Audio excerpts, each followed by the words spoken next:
యేసుక్రీస్తు నామములో మీ అందరికీ కూడా ఉదయకాల శుభములు తెలియజేస్తూ ఉన్నాను. అదే రీతిగా పరిశుద్ధమైన మందిరంలోనికి నూతనంగా ప్రవేశించినటువంటి బిడ్డలు కూడా శుభములు తెలియజేస్తూ ఉన్నాను. ప్రియ దేవుని బిడ్డలారా, దేవుని వాక్యము లోనికి మనము వెళ్దాము. చక్కని స్తుతి ఆరాధన బిడ్డలు చేసి ఉన్నారు. ప్రత్యేకంగా ఆ పాట నేను రాసి సంగీతము సమకూర్చినటువంటి పాట కన్నీటి ప్రార్థన. ఆ కన్నీటితో ప్రభు పాదాలు కడుగుట ఎంత ధన్యకరము, ఎంత ధన్యకరం. నీ కన్నీటితో నా పరుపు కొట్టుకొని పోవచ్చున్నదని దావీదు ఏడ్చి ప్రార్థన చేసినట్లుగా ఆ పాటకు సాదృశ్యంగా మనందరం కూడా జీవించాలని ప్రేమతో తెలియజేస్తూ వాక్యం 5:6 ప్రకటన. మరియు సింహాసనమునకును ఆ 4 జీవులకును పెద్దలకును మధ్య వధింపబడినట్లుండిన గొర్రె పిల్ల నిలిచి ఉండుట నేను చూచితిని. ఆ గొర్రె పిల్లకు జాగ్రత్త, ఇక్కడి నుంచి జాగ్రత్తగా ఉన్నా. ఆ గొర్రె పిల్లకు 7 కొమ్ములను 7 కన్నులను ఉండేది. ఆ కన్నులు భూమి అంతటికి పంపబడిన దేవుడు 7 ఆత్మలు అని దేవుని వాక్యం తెలియజేస్తాం.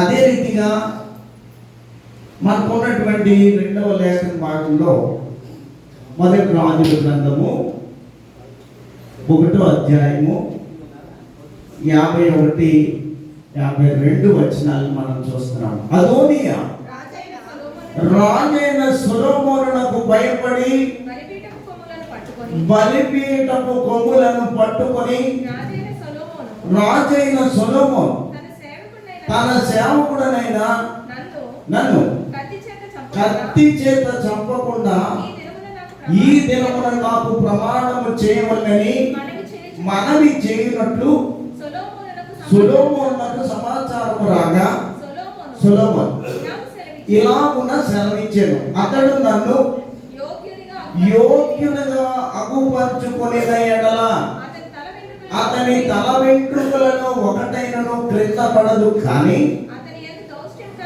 అతని యందు దౌష్ట్యము కనబడిన ఎడల అతనికి మరణ శిక్ష వచ్చునని సెలవిచ్చెను. ప్రభునందు ప్రియమైనటువంటి ప్రియ దేవుని బిడ్డలారా, ఈ యొక్క చదవబడినటువంటి లేఖన భాగంలో చాలా ప్రాముఖ్యమైనటువంటి విషయములు. అదోనియా అనేటువంటి రాజు, అతని రాజు కాదు. సొలొమోను కంటే సొలొమోను దావీదు రాజుగా అభిషేకం చేస్తున్నాడు. అభిషేకం చేస్తున్నటువంటి సమయంలో సొలొమోను కంటే నేనే రాజునని అదోనియా ప్రకటన చేసుకున్నాడు. సొలొమోను కంటే నేనే రాజును. అక్కడేమో సొలొమోను రాజును చేయడానికి దావీదు ఏర్పాటు చేస్తున్నాడు. ఎక్కడ సొలొమోను రాజు అయిపోతాడో అని ముందుగానే ఈ అదోనియా అనేవాడు నేనే రాజునని కొంతమంది సైన్యాన్ని తీసుకుని అభిషేకానికి సిద్ధపడ్డాడు. అలాంటి సమయంలో సొలొమోనుకి కోపం వచ్చింది. కొంతమంది సైన్యాన్ని పంపించి అదోనియాను చంపేమంటే తిన్నగా వెళ్ళిపోయి తరుగుతున్నారు. భయపడుతున్నాడు. తరుగుతున్నారు. సొలొమోను యొక్క సైన్యము తరుగుతా ఉంది. ఎట్టకేలకు పరుగు పరుగున వెళ్ళి దేవాలయంలోకి వెళ్ళి ఆ దేవాలయంలో బలిపీఠానికి ఉన్నటువంటి కొమ్ములు పట్టుకున్నాడు. ఇక ఎవరు చంపకూడదు. ఇక బలిపీఠమునకు ఉన్నటువంటి కొమ్ము ఎవరైతే పట్టుకుంటారో రాజు అయినా కానీ, మంత్రి అయినా కానీ, సైన్యమైనా కానీ చంపడానికి వీలు లేదు. చంపడానికి వీలు లేదు. ఈ అదోనియా పరుగున ఆ ప్రత్యక్ష గుడారంలోకి వెళ్ళి ఆ బలిపీఠం యొక్క ఈ కొమ్ము పట్టుకున్నాడు. కొమ్ము అంటే ఇది ఇలాగా కొమ్ములు ఉన్నవి, బలిపీఠానికి కొమ్ములు ఉంటాయి. ఆ కొమ్ము యేసుక్రీస్తు ప్రభువుకు సాదృశ్యముగా ఉన్నది. బలిపీఠం మీద ఉన్న కొమ్ము. ఈ అదోనియా సైన్యం తమ్ముడికి వస్తా ఉంటే తిన్నగా దేవుని సన్నిధానంలో పరుగు వచ్చి నన్ను చంపేసిగా ఉన్నారు ఇంకా. కాబట్టి తిన్నగా వెళ్ళి అక్కడ మనము ఈ దేవుని సన్నిధానంలోకి వెళ్ళిపోయి మా కొమ్మును పట్టుకుందామని అనుకున్నాడు. ఇతను ఎవరు? ఈ అదోనియా ఎవరు అంటే చూడండి, మొదటి అధ్యాయం 7వ వచనము చివరి భాగం. అబ్షలోము తరువాత 6వ వచనం చివరి భాగం అది. అయితే వచ్చి ఎప్పుడైతే కొమ్మట్టుకున్నాడో రాజు గారికి తెలిసింది ఈ వార్త. రాజా సొలొమోను, ఈ అదోనియా దేవాలయంలో పరిశుద్ధమైనటువంటి బలిపీఠం మీద ఉన్న కొమ్మను పట్టుకున్నాడు. కాబట్టి అతను మనం ఏమీ చేయడానికి లేదు. వాడు పాపి అయినప్పటికీ, వాడు శాపగ్రస్తుడైనప్పటికీ, వాడు హింసకుడైనప్పటికీ, వాడు దుష్టుడైనప్పటికీ, వాడు దుర్మార్గుడైనప్పటికీ, వాడు పాపి అయినప్పటికీ, వాడు శాపగ్రస్తుడైనప్పటికీ దేవుని సన్నిధానంలోకి వెళ్ళి బలిపీఠం మీద ఉన్నటువంటి కొమ్మును పట్టుకుంటే క్షమాభిక్ష పెట్టాలి. వాడికి దేవుడు క్షమించినట్టు లెక్క. అందుకే ఈ సొలొమోను ఏమంటున్నాడు? వెంటనే పట్టుకున్నటువంటి ఈయనను చూసి అక్కడ మాట్లాడుతున్న మాట ఏమిటి? 52వ వచనం, అతడు నన్ను యోగ్యులుగా ఉపర్చుకొని ఎడల అతని తల వెంట్రుకలలో ఒకటైనను క్రింద పడదు, కానీ అతని యందు పాపము కనబడిన ఎడల అతని మరణ శిక్ష వేసేదను. దౌష్ట్యము, పాపము, తప్పు కనబడ్డాడు. కాబట్టి మీరు అందరూ ఎందుకు వచ్చారు ప్రభు సన్నిధికి అంటే ప్రభు యొక్క బలిపీఠం మీద ఉన్నటువంటి కొమ్మును పట్టుకోవడానికి. ఆ కొమ్ము యేసుక్రీస్తు. ఆ కొమ్ము యేసుక్రీస్తుని ఎవరైతే పట్టుకుంటారో వారికి కష్టంలో నుండి, నష్టంలో నుండి, వేదంలో నుండి, దుఃఖంలో నుండి, సమస్యలో నుండి, ఇబ్బందుల నుండి, కన్నిటి నుండి, సమస్తమైనటువంటి వేదంలో నుండి దేవుడు నీకు క్షమాభిక్ష పెడతాడు, మీరు ఆశీర్వదిస్తాడు. అందుకనే అదోనియా అనేటువంటి ఈ వాళ్ళు వచ్చి దేవుని మందిరంలో ఉన్నటువంటి ఆ కొమ్మును పట్టుకొని క్షమాభిక్ష పొందాడు. ఈ కొమ్ము యేసుక్రీస్తు ప్రభువుకి సాదృశ్యంగా ఉన్నది. కాబట్టి ఈ సలోమి అనేటువంటి జబదయి అనేటువంటి కుమారుడు యోహాను రాసినటువంటి పత్రిక, ఈ ప్రకటన గ్రంథము, ఆయన పత్రికలు ఉన్నాయి, సువార్త ఉన్నది, ప్రకటన గ్రంథం కూడా ఉన్నది. జబదయి సలోమి యొక్క కుమారుడు ఈయన కూడా పద్మాసు దీవిలో ఉన్నప్పుడు ఆయన అగ్నిగుండంలో వేశారు కానీ, శిక్షించారు కానీ, మరుగుతున్న నూనెలో వేశారు, తారుడబ్బాలో వేశారు, చావలేదు. అందుకని తీసుకెళ్ళి సముద్రానికి మధ్యలో ఉన్నటువంటి పద్మాసు అనేటువంటి దీవిలో ఉంచగా దేవుని యొక్క దర్శనం కనబడుతుంది. ఆ దర్శనంలో కనబడుతున్నటువంటి ఈ మాట 5వ అధ్యాయము 6వ వచనము, మరియు సింహాసనమునకును ఆ 4 జీవులకును ఆ 4 పెద్దలకును మధ్య వధింపబడిన గొర్రె పిల్ల నిలిచి ఉండుట చూచి తిని, ఆ గొర్రె పిల్లకు 7 కొమ్ములను 7 కన్నులను ఉండెను. కన్నులు భూమి అందంతటా 7 ఆత్మలు ఉండెను. 7 ఆత్మలు ఉండెను అంటే 3 పెన్నడూ వధింపబడినటువంటి గొర్రె పిల్ల. చేయి కాలింది, మచ్చ ఉంటుంది. ఎవరన్నా చూచారనుకోండి, ఇది ఎప్పుడు ఇది ఎప్పుడో కాలేదు. అంటే ఇక్కడ వధింపబడినట్లుండిన గొర్రె పిల్ల. వధింపబడింది అంటే యోహాను చూస్తున్నాడు దీవులో. వధింపబడినటువంటి గొర్రె పిల్లకి ఎక్కడైనా కొమ్ములు ఉంటాయా? 7 కొమ్ములు ఉన్నాయి, 7 కళ్ళు ఉన్నాయి, 7 ఆత్మలు ఉన్నాయి, 7 బోర్లు ఉన్నాయి. ఇందులో అనేకమైనటువంటి సందర్భాలలో కొన్ని విషయాలను ఈ ప్రకటన గ్రంథంలో యోహాను అలా చూస్తున్నాడు. ఈ 7 కొమ్ములను గురించి మనం తెలుసుకోవాలి. గొర్రె పోతుకు కొమ్ములు ఉంటాయి, కానీ గొర్రె పిల్లకు కొమ్ములు చూసారా? గొర్రె పిల్లలకి కొమ్ములు ఉండడం చూశారు, కానీ యేసు క్రీస్తు 7 కొమ్ములు ఉన్నాయి. ఈ 7 కొమ్ములలో ఒక కొమ్ములు పట్టుకున్నాడు అదోనియా. క్షమాపణ దొరికింది. తలను ఖండించవలసినటువంటి రాజు, మరణ శిక్ష వేయవలసినటువంటి రాజు, తనని చంపేయవలసినటువంటి రాజు వంటలు వచ్చి, అయ్యో దేవాలయపు మందిరంలోకి పోయి యేసు క్రీస్తు ప్రభువుకి సాదృశ్యముగా ఉన్నటువంటి ఆ కొమ్మను పట్టుకున్నాడు. వాడు క్షమాపేక్ష పలకల రాజా. 7 కొమ్మలలో ఒక కొమ్మను పట్టుకున్నాడు. 7 కొమ్ములు ఏంటి అనేది మనం తెలుసుకోవాలి. 7 ఆత్మలు ఏమిటి తెలుసుకోవాలి. 7 బోర్లు ఏమిటి తెలుసుకోవాలి. కాబట్టి దేవుని బిడ్డలారా, ప్రకటన గ్రంథంలో ఆ మాటలు మొత్తం 7 సార్లు గొర్రె పిల్ల 27 సార్లు గొర్రె పిల్ల అని రాయబడి, గొర్రె పిల్లకు 7 కొమ్ములు. అదోనియా వచ్చి కొమ్ము పట్టుకున్నాడు.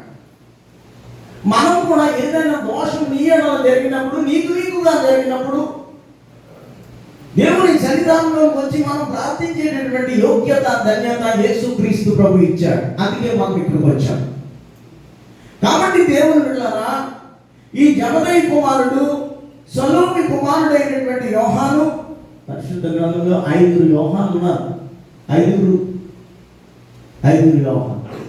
ఈ ప్రకటన గ్రంథం రాసినటువంటి ఈ యోహాను ఈ రీతిగా ఉన్నాడు. కాబట్టి 7 కొమ్ములను గురించి మనం తెలుసుకోవాలి. ఈ 7 కొమ్ములలో మొదటి కొమ్మును మనం చూస్తా ఉన్నాము. చూడండి, ఇర్మియా గ్రంథము 31వ అధ్యాయము 3వ వచనము.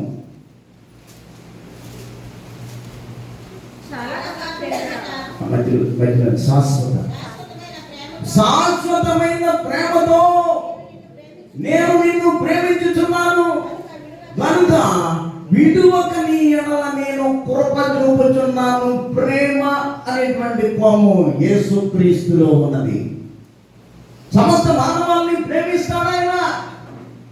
ఈ కొమ్ము ఎంతో శ్రేష్టమైనది, ఎంతో విలువైనది, ఎంతో విశిష్టమైనది. శాశ్వతమైనటువంటి ప్రేమతో నిన్ను ప్రేమించేవాడు, శాశ్వతమైనటువంటి కోపంతో నిన్ను చూపించేవాడు. నువ్వు కష్టంలో ఉన్నప్పుడు, నష్టంలో ఉన్నప్పుడు, వేదనలో ఉన్నప్పుడు, భయంకరమైన శోధనలో ఉన్నప్పుడు దేవుని సన్నిధానంలోకి వస్తే ఆయన నీ ఎడల ప్రేమ చూపించేటటువంటి కొమ్ము కలవాడు ఆయన. ప్రేమ అనే కొమ్ము. ఈ కొమ్మును పట్టుకుంటే నీలో మనశ్శాంతి ఉంటుంది, నీలో ప్రశాంతత ఉంటుంది, నీలో ఉన్న ఇబ్బందులు, ఇక్కట్లు, సమస్తమైనటువంటి అన్ని కూడా సమాధానపరిచేటటువంటి దేవుడు ప్రేమ. అందుకనే యేసుక్రీస్తు సమస్త సర్వలోకమును ఆయన ప్రేమించాడు. దేవుడు లోకమును ఎంతో ప్రేమించాడు. ఇది మొదటి కొమ్ము. ఈ సత్యాన్ని తెలుసుకున్నాడు అదోనియా. నువ్వు తెలుసుకున్నావా? దేవుడు ప్రేమించే దేవుడు, దేవుడు కనికరించే దేవుడు, దేవుడి యొక్క కృప నా మీద ఉన్నది. తన ప్రేమను బట్టే సిలువలో నా కొరకు ప్రాణం పెట్టాడని ఆ కొమ్మును ప్రేమ అనే కొమ్మును జ్ఞాపకం చేసుకోవాలి. గొర్రె పిల్లకు 7 కొమ్ములు ఉన్నది. 7 కొమ్ములలో ఒక కొమ్మను పట్టుకున్నాడు అదోనియా. అయితే ఒక తల ఎంట్రికైనను ఊడకూడదంట దేవుడు పట్టుకుంటే. అక్కడ సొలొమోను అన్నాడు కదా, ఏమన్నాడు? అతని తల వెంట్రుకలలో ఒకటైనను క్రింద పడదు. సమస్య వస్తుంది, బలహీనత వస్తుంది, అనారోగ్యం వస్తుంది, అస్వస్థత వస్తుంది, ఆర్థికమైన ఇబ్బంది వస్తుంది, ఉద్యోగ సమస్య వస్తుంది, నీ బిడ్డల సమస్య వస్తుంది. అయినా సాతాను గాడి నిన్ను కూల్చలేడు. ఈ చదువులో తోడుంటాడు, నీ ఉద్యోగంలో తోడుంటాడు, నీ వివాహంలో తోడుంటాడు. ఎందుకంటే ఆయన ప్రేమ ఉన్నతమైనది, ఆయన ప్రేమ శాశ్వతమైనది. అందుకే 1 యోహాను పత్రికలో అంటాడు కదా, 1 యోహాను పత్రికలో ఆయన చెప్పినటువంటి 4:8 దేవుడు ప్రేమాస్వరూపి, ప్రేమ లేని వాడు దేవుని అడగలేడు. అందుకే దేవుని ప్రేమ నీకు ఉండాలి.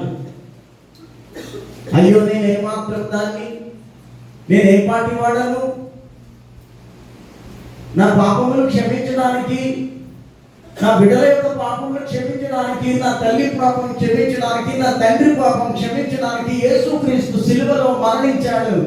నేను ఏ పాటి దాన్ని, ఏ పాటి వాడను, నేను ఏ పాటి వాడను.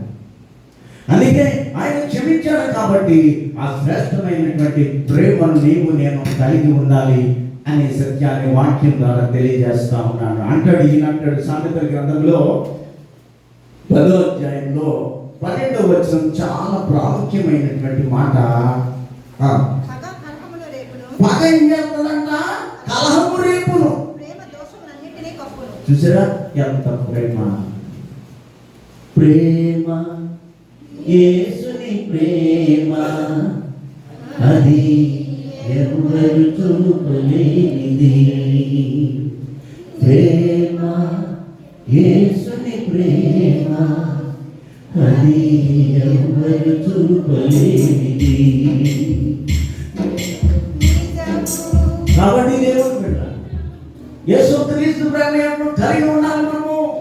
అది మొదటి కొమ్మని గ్రహించాలి. ఆ కొమ్మను పట్టుకుంటే ఆయన ప్రేమ చూపుతాడు, ఆయన కృపను చూపుతాడు, ఆయన కనికరాన్ని చూపుతాడు, ఆయన ఆకాశం వాంగిలిపి ఆశీర్వదిస్తాడు అనేటువంటి సత్యాన్ని వాక్యంలో బయలుపడతాం. పగ కలహము రేపును, ప్రేమ దోషములన్నింటినీ కాపును. చూసారా, అనకూడదు, కక్ష ఉండకూడదు, గ్యాస్ ఉండకూడదు, ఉండకూడదు. మనం ఎలా ఉంటాం, మా పిల్లలు అలా ఉంటారు, ఆ పిల్లలు అలా ఉంటారు. మళ్ళీ ఈ ప్రేమ కలిగి ఉండదు. ఇది దేవుని ప్రేమ, ఇది శాశ్వతమైన ప్రేమ, ఇది ప్రేమ స్వరూపి ఇచ్చిన ప్రేమ. మొదటి కొమ్ము. అందుకే అనురాగం కలిగి ఉండాలంటే చూడండి 12 రోమా 10లో కూడా వాక్యాన్ని మనకు సహోదర ప్రేమ విషయంలో ఒకరి యందు ఒకడు అనురాగం కలవారై ఘనత విషయంలో ఒకరినొకడు గొప్పగా నేర్చుకోవాలి. అటు దుర్మార్గుడైనా ఏదైనా కానీ పాపి అయినా గొప్పగా ఎంచాలి.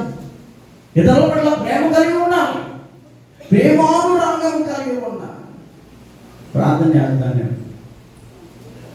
భార్యకును భర్తకును ప్రేమానురాగ రూపముగా ఇచ్చిన ప్రియ కుమారుడు అని ప్రార్థన చేస్తాను. ప్రేమానురాగం, పిల్లల పట్ల ప్రేమ కలిగి ఉండాలి, నీ భర్త పట్ల ప్రేమ కలిగి ఉండాలి, నీ శత్రువు పట్ల ప్రేమ కలిగి ఉండాలి. ఇది దేవుని యొక్క కొమ్ము. గొర్రె పిల్లకు కొమ్ములు ఉండవు, కానీ కొమ్ములు ఉన్నాయి. ఇక్కడ గొర్రె పిల్లకు కొమ్ములు ఉండవు, కానీ కొమ్ములు ఉన్నాయి. రెండవ కొమ్ము క్షమించే కొమ్ము. తండ్రి వీరు ఏం చేస్తున్నారు, వీరిని ఎంత మంచి కొమ్ము. అదోనియాను క్షమించాడు సొలొమోను, బరబ్బను క్షమించాడు యేసుక్రీస్తు ప్రభు. ఆ పక్కన ఉన్నటువంటి దొంగ, ఆ ఎడమ పక్కన ఉన్నటువంటి దొంగను క్షమించాడు యేసు ప్రభు.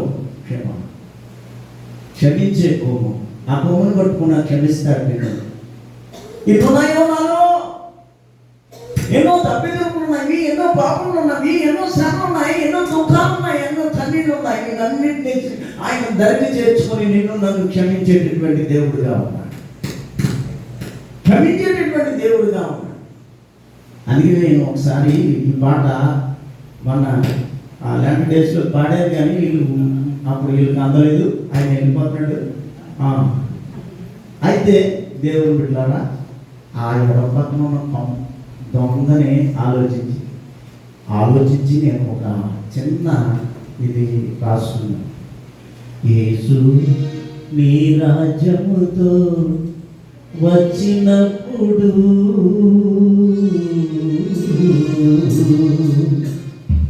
యేసు నీ రాజ్యముతో వచ్చినప్పుడు నన్ను మరచిపోదుము. యేసు నీ రాజ్య స్థాపనలో నన్ను వేరు చేయదుము. యేసు నీ రాజ్యముతో వచ్చినప్పుడు నన్ను మరచిపోదుము. యేసు రాజ్య స్థాపనలో నన్ను మరచిపోదుము. పాటలంటే ఎరుగను, పాటలంటే ఎరుగను, స్తుతి అంటే ఎరుగని పామరుడను, స్తుతి అంటే ఎరుగని పామరుడను. యేసు నీ రాజ్యముతో వచ్చునప్పుడు నన్ను మరచిపోదుము. యేసు నీ రాజ్య స్థాపనలో నన్ను వేరు చేయదుము.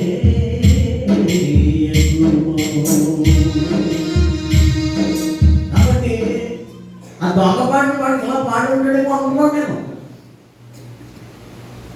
దొంగ పాడిన పాట కుడి పక్కన ఉన్నటువంటి దొంగ ఆ ఎడమ చేతి పక్కన ఉంటే ఏమాత్రం క్షమాపణ లేదు, వాడికి క్షమాపణ లేదు. కానీ కుడి పక్కన ఉన్నవాడు యేసు నీ రాజ్యంతో వచ్చినట్టు జ్ఞాపం చేసుకో, నీ రాజ్య స్థాపనలో నన్ను జ్ఞాపం చేసుకో.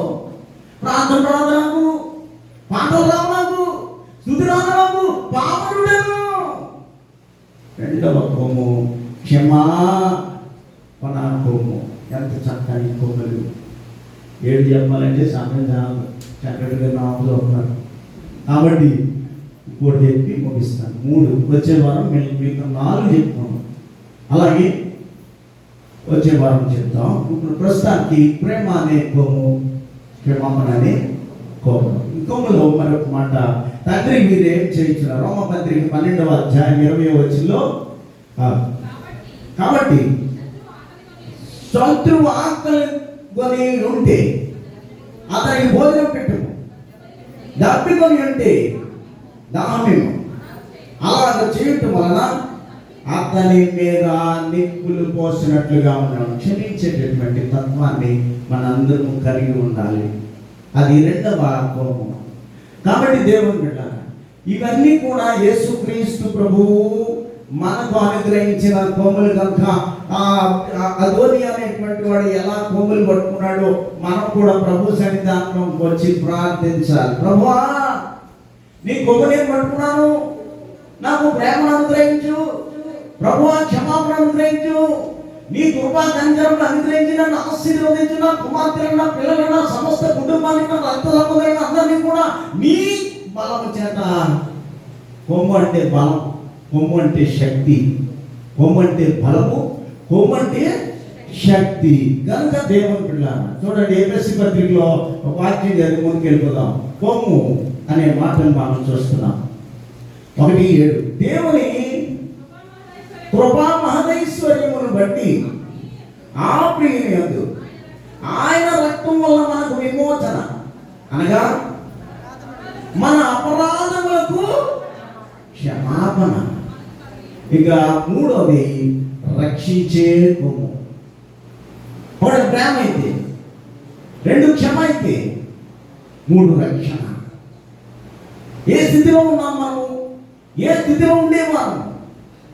మనం ఉన్నటువంటి స్థితిగతులను దేవుడు రూపుమాపి దేవుని యొక్క సన్నిధానంలో రక్షించి ఆయన కృపచాటున మనలను భద్రపరిచి ఉన్నాడు అనేటువంటి సత్యాన్ని వాక్యంలో రాయబడినది. హోషేయ గ్రంథం 13వ అధ్యాయం 14వ వచనంలో దేవుడు మనల్ని రక్షించినట్లుగా, ఇశ్రాయేలును రక్షించినట్లుగా తదుపరి మనల్ని రక్షించినట్లుగా దేవుని వాక్యమే తెలియజేస్తుంది. మీరు ఐగుప్తు దేశంలో నుండి వచ్చినది మొదలుకొని యెహోవానగు నేను మీ దేవుడను నన్ను తప్ప వేరొక దేవుని ఎరుగము, నేను మీకు తప్ప వేరొక రక్షకుడు లేడని వాక్యం తెలియజేస్తా ఉంది. కనపడలేదా?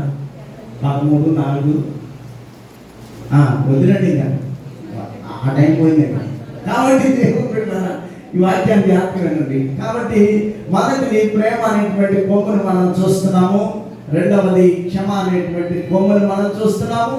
రక్షణ ఇచ్చాడు దేవుడు శిలువ రక్తం చేత నిన్ను ప్రోక్షించి ఆకాశపు ఒకలిపి ఆశీర్వదించి ఉన్నతమైన స్థితిలో నేను బ్రతకాలని, ఆయన శిలువ చాటును బ్రతకాలనేటువంటి ఆ కృపను, కనికరమును, దయను, వాత్సల్యతను అనుగ్రహించి ఉన్నాడు. యోహాను సువార్తలో మనం చూస్తాము, ఎబ్రీ పత్రికలో మనం చూస్తాము. ఎబ్రీ పత్రిక 7వ అధ్యాయం 25వ వచనంలో ఆయన ద్వారా ఆయన తనతోన దేవుని యొద్దకు వచ్చిన వారి పక్షమున విజ్ఞాపనం చేయుటకు నిరంతరము జీవించుతున్నాడు కనుక వారిని సంపూర్ణంగా రక్షించుటకు శక్తిమంతుడై ఉన్నాడు. సంపూర్ణ రక్షణ ఇచ్చాడు నీకు. సంపూర్ణమైనటువంటి రక్షణ నీకు ఇచ్చి ఉన్నాడు కాబట్టి ఆ రక్షణ మార్గంలో నువ్వు నడుస్తున్నావు కాబట్టి దేవుని యొక్క అది 3వ కొమ్ము. నువ్వు రక్షింపబడినటువంటిది 3వ కొమ్ము. గొర్రె పిల్లకు 7 కొమ్ములు ఉన్నాయి. ఆ 7 కొమ్ములో 3 కొమ్ములు మనం చూస్తాం. కాబట్టి దేవుని బిడ్డ ఎప్పటికప్పుడు దేవుని చేత రక్షింపబడినటువంటి నీవు నీ స్థితి ఏ రీతిగా ఉన్నది? దేవునికి ఇష్టమైన పాత్రగా ఉన్నావా? దేవుని కృపలో ఉన్నావా? దేవుని కనికరంలో ఉన్నావా? దేవుని వాత్సల్యతలో ఉన్నావా? దేవుని ప్రేమను, దేవుని క్షమను, దేవుని యొక్క రక్షణను అందుకుంటున్నావా? ఒకవేళ లేని ఎట్లా ఈ ఫిబ్రవరి నెల మొదటి ఆదివారము ఈ రీతిగా హెచ్చరిస్తున్నాడు. అదోనియా ఏ రీతిగా బలిపీఠం యొక్క కొమ్ములు పట్టుకున్నాడు. దేవుని సన్నిధానంలో నా కొమ్ము నీవే తండ్రి, నా రక్షణ నీవే తండ్రి, నా ప్రేమ నీవే, నా క్షమాపణ నీవే అని దేవుని ఎదుట మోకరించి ప్రార్థించేవారుగా ఉండాలని దేవుని వాక్యం ద్వారా తెలియజేస్తా ఉంటాడు. దావీదు అంటాడు, యెహోవాయే నీతిమంతులకు రక్షణాధారము. యేసుక్రీస్తు ప్రభువే నీతిమంతులైన వారికి, యథార్థవంతులకు, పరిశుద్ధులకు, ప్రార్థనాపరులకు వాక్యానుసారంగా నడిచేటువంటి రక్షణాధారము. బాధ కలిగినప్పుడు ఆయన వారికి ఆశ్రయ దుర్గముగా ఉంటాడు. బాధ కలిగినప్పుడు, శ్రమ కలిగినప్పుడు, దుఃఖం కలిగినప్పుడు యేసు ప్రభువే ఆశ్రయ దుర్గము. ఆయన రక్షిస్తాడు, క్షమిస్తాడు, ప్రేమిస్తాడు. ఈ 3 విషయాలు మనం గ్రహించి దేవుని యొక్క సన్నిధానంలోకి వచ్చిన తర్వాత నా కొమ్ము నీవే, నా ఆధారము నీవే అనేటువంటి సత్యాన్ని దేవుని పక్షంలో మనం పోరాటం చేసి దేవా మమ్మల్ని కనికరించుము, తండ్రి మమ్మల్ని కరిగించుము అనేటువంటి ఆ మాటను చెప్పాలి. అందుకే చివరిగా చూస్తే యెషయా గ్రంథం 59:1 దీవించడానికి ఆయన చేతులు కొరస కాదంట, రక్షించడానికి ఆయన చేతులు కొరస కాదంట. ఆయన ఎక్కడో పరలోకంలో ఉంటే ఆయన చెయ్యి మీద పెడతాడు. చూడండి ఒకసారి 59:1 రక్షించ నేర ఉండునట్లు యెహోవా చేతులు కొరస కాలేదు, విననేలకు ఉండునట్లు ఆయన చెవులు మందము కాదు.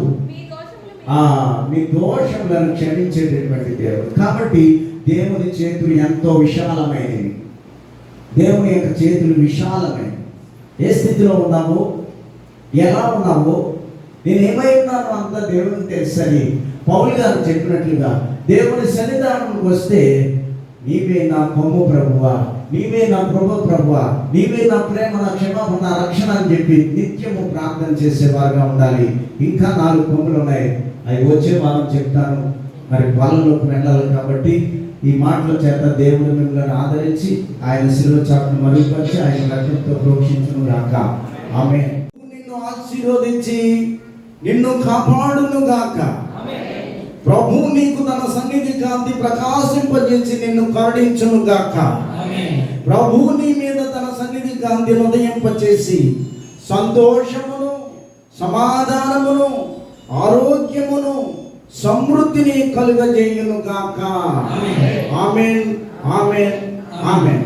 ఆశీర్వాదముల్ మామీద వర్షింపచేయు మిషా, ఆశతో నమ్మి ఉన్నాము ఈ సత్యం